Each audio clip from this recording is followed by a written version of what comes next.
99% of Xfinity homes can get gig. Underneath every surface that carries a Honda badge, there has always been the capacity to amaze. Rise to the challenge with the rugged performance of the Honda Pilot, Passport, and Ridgeline.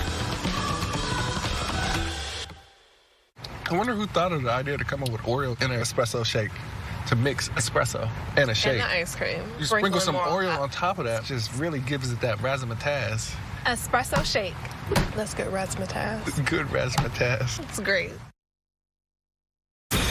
Live from KPRC, this is Channel 2 News Today.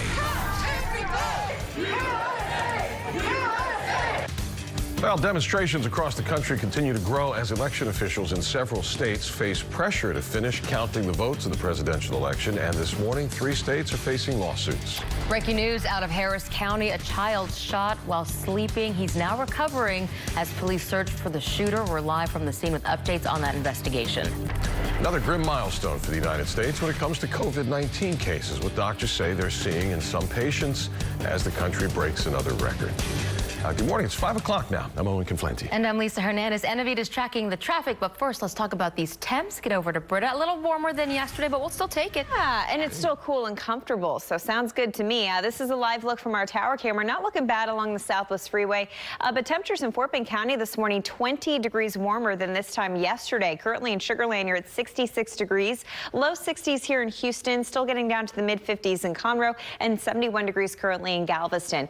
It's a pretty big warm compared to yesterday, but it does still feel cool and comfortable. Enjoy it. This afternoon, it's going to be another day at 80 degrees, very similar to yesterday. Sunshine out there, and then we'll have a little bit of a cool down as we go into the evening forecast, but after sunset, we'll keep our temperatures generally in the 70s. Coming up, we're going to talk about some patchy fog that's developing. That could be an issue on the northwest side, also coming in from the North Freeway. I'll take a look at the latest visibility map coming up. Let's get you over to Navid. I know you're tracking an issue on 225 this morning. That's right. So, guys, if you're just waking up with us and you typically drive in the Pasadena area, heads up Highway 225 eastbound at Preston shut down due to a hazmat spill that happened close to the 3:30 hour. According to Pasadena police, they could have this highway shut down for a couple of hours, so expect delays, especially if you're trying to access the East Beltway. So right now, crews are cleaning up debris.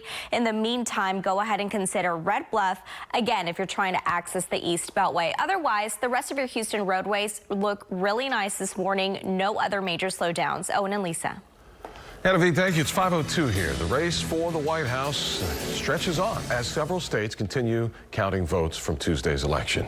Yesterday, Democratic nominee Joe Biden appeared to secure Wisconsin and Michigan to put him at 253 electoral votes, according to NBC News.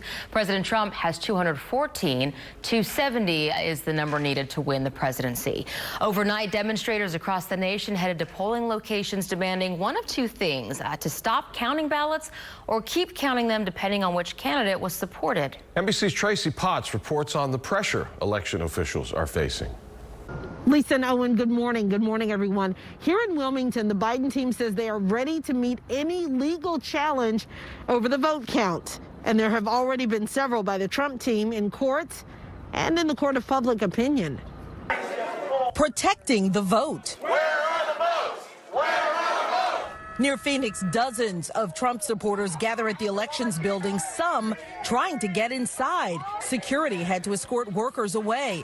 A similar scene in Detroit, where self-proclaimed election challengers tried to storm the room where votes are being counted. No candidate, no campaign, no political party is going to stop us from counting every vote in Michigan. Joe Biden is projected to win Michigan. President Trump is suing there and in Georgia and Pennsylvania to stop the count or let his observers in. They're trying to cheat us out of it because they know it's their only path to victory. Not a single Republican has been able to look at any one of these mail ballots. They could be from Mars as far as we're concerned. Pennsylvania officials say it could be days before they're done. Every vote is going to count. I'm going to fight like hell to protect the vote of every Pennsylvanian. Biden is now within striking distance of the 270 electoral votes needed to win this election. I'm not here to declare that we've won, but I am here to report that when the count is finished, we believe we will be the winners. Around the country, count the vote rallies 157 million people have voted this year, the highest rate in a century, with votes still being counted and the election still in limbo. So how long is this going to take? In Pennsylvania, maybe days. In Michigan, officials said they were wrapping the vote count overnight. In Wisconsin, they were just checking the numbers. In Wilmington, I'm Tracy Potts, KPRC Channel 2 News. Our thanks to Tracy. This is a live look out of Philadelphia, where crews have been counting votes throughout the night. Pennsylvania is one of the key battleground states with 20 electoral votes to hand out. Stay with Channel 2 News as we continue to follow the race to the White House. You can keep track of the Electoral College Road to 270 on clicktohouston.com or through our mobile app. We are following breaking news this morning out of Harris County, where a child was shot overnight. He's now recovering in the hospital, but the work is just beginning for police. Brittany Jeffers is live on the scene for us in the Mission Bend neighborhood. Brittany? Yeah, investigators just cleared the scene out here while others are still at the hospital with the child. But I want to show you the center of this investigation is this home behind me. And investigators were examining both of the windows at the front of the house earlier this evening. They're telling us that this was a drive-by shooting.